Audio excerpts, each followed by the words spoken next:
Good evening, नमस्कार।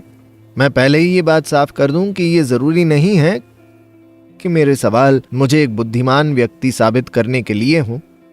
मैं इतना बुद्धिमान नहीं दिखना चाहता और ना ही ये चाहता हूं कि मुझे इतना सीरियसली लिया जाए कि इनके उत्तर देना सद्गुरु की जिम्मेदारी बन जाए। मेरे सवालों में एक बच्चे के जैसी जिज्ञासा होगी जो जानना चाहता है। ये हो सकता है मैं ये सवाल आप लोगों की ओर से पूछ रहा हूं, पर मुझे अपना मजाक उड़वाने में कोई दिक्कत नहीं होगी जब तक मुझे कुछ जवाब मिल रहे हैं। आप काफी फायदे वाली कुर्सी पर हैं, और ऐसा इसलिए क्योंकि सवाल के साथ कुछ गलत नहीं हो सकता, केवल जवाबों में गड़बड़ी हो सकती है। ठीक है।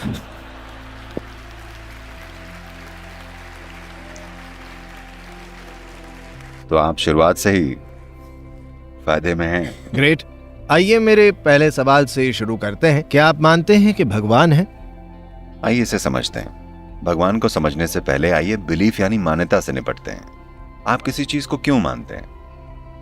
कोई कुछ मान लेता है क्योंकि वो इतने ईमानदार नहीं है कि स्वीकार कर लें कि वो नहीं जानते हैं। आप सिर्फ दो ही तरह के हो सकते हैं, या तो आप किसी चीज को जानते हैं या चीज को नहीं जानते।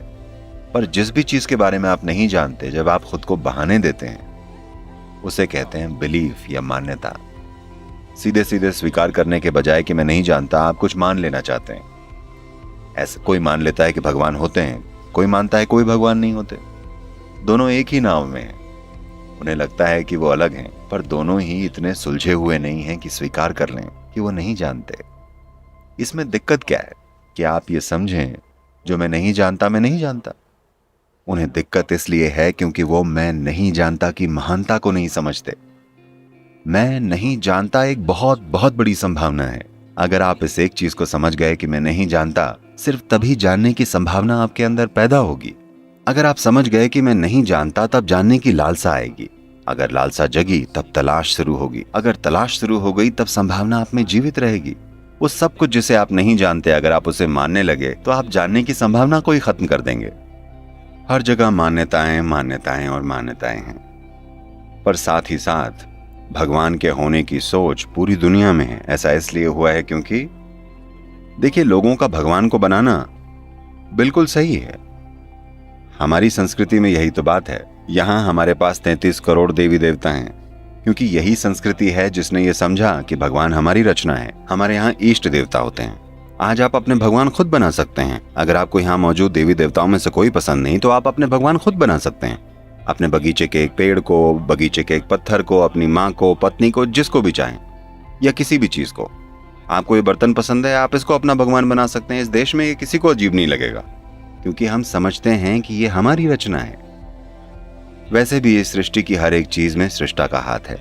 आप जिस भी चीज से जुड़ सकें, आप उसका इस्तेमाल करें, ये बिल्कुल ठीक है।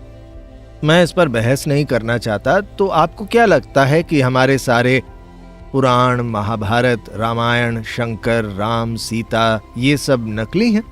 नहीं, उनके पीछे इतिहास है। ठीक है। ये बताने के लिए इमारतें हैं कि वो थे। अभी भी विवाद चालू है, विवाद चल रहा है, मतलब वो वाकई थे, है कि नहीं? है कि नहीं? नहीं, पर मैं इस बात के बारे में थोड़ा और जानना चाहूंगा। हमारे यहाँ बहुत बड़ा मंदिर मस्जिद विवाद चल रहा है, अयोध्या मामला है, वगैरह वगैरह। हम उस पर अब भी लड़ रहे हैं। तो इतना सारा लड़ाई झगड़ा क्यों चल रहा है? अगर कोई भगवान नहीं होते, या अगर ऐसी मान्यता है। मैंने तो ऐसा नहीं कहा। नहीं, आपने कहा कि एक मान्यता होती है, लोगों को विश्वास करने के लिए कोई चाहिए होता है। हाँ, दुनिया में सारी लड़ाई अच्छे और बुरे लोगों के बीच नहीं है, जैसा कि लोग इसे दिखाते हैं। दुनिया में सारी लड़ाई एक इंसान की मान्यता के खिलाफ दूसरे इंसान की मान्यता की है। अगर आप समझते कि मुझे वाकई नहीं मालूम है, तब आप किसी से न लड़ते, क्योंकि आप किसी चीज में विश्वास करते हैं और कोई और किसी और चीज में। आप दोनों का आज नहीं तो कल लड़ाई करना तय है। सवाल बस इतना है कि आप इसे कितने समय तक मैनेज कर सकते हैं। एक ना एक दिन ये बात बाहर आ ही जाएगी। एक समय था जब लोग मान्यता के टूल के हिसाब से चलते थे, जब इंसानी बुद्धि एक खास तरह की हुआ करती थी। आज समय आ गया है कि इस धरती पर काफी बुद्धिमत्ता है। अब समय आ गया है कि हम इंसानों में एक विशेष स्तर की लालसा स्थापित करें, बजाय इसके कि उनमें बस मान्यताएं ठूसते जाएं। लोग आप पर विश्वास क्यों करते हैं? किसने कहा वो मुझे मानते हैं? ये पूरा ऑडिटोरियम खचाखच भरा है, सब लोग ताली बजा रहे हैं। नहीं, वो यहाँ बैठकर मेरे कहे हर एक शब्द को जांच परख रहे हैं। मुझे नहीं लगता कि मैं जो कुछ भी कहता हूँ उसे मान लेते हैं। मुझे तो ये लोग समझने और परखने के लिए काफी स्मार्ट दिख रहे हैं। मैंने इस ऑडिटोरियम में परफॉर्म किया है, ये कभी इतना भरा हुआ नहीं था।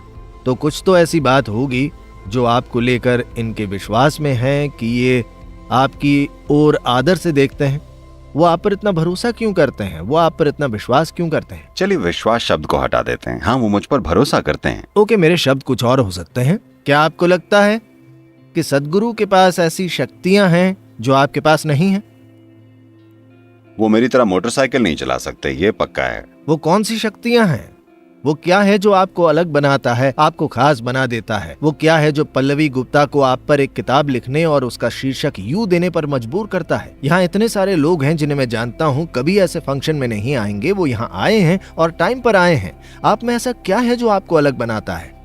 क्योंकि वो जानते हैं अगर वो टाइम पे नहीं आए तो मैं उन्हें अंदर नहीं घुसने दूंगा।